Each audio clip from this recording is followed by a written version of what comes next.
Okay, I'm going to talk through the basic setup of the 20 to 35 pound kids compound bow.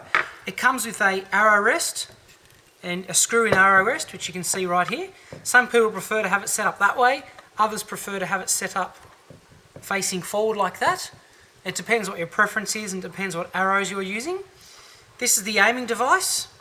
Very simple, it's one pin, and as you can see there, we've got the black knot on the outside and the red dot on the inside, and that's actually pretty loose there, so we can tighten that up. And that's just 2 screws into the bow holding the metal aiming device in.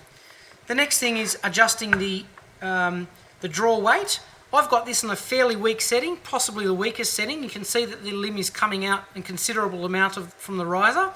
That's because I've undone the bolt here around about 4 turns with the Allen key provided in the box. And that'll take me down to about its weakest setting. You don't want to unscrew it any more than about 4 turns because that's when it might start coming out. In fact, 3 turns is probably better. The last thing you can adjust is the draw length, and we adjust it here.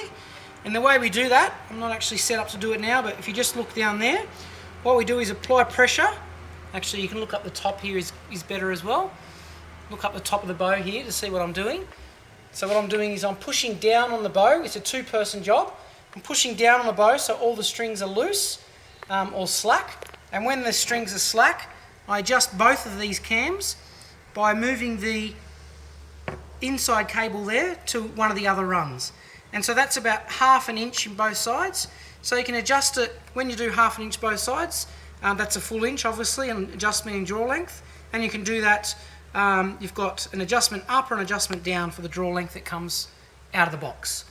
I hope that helps. Thank you.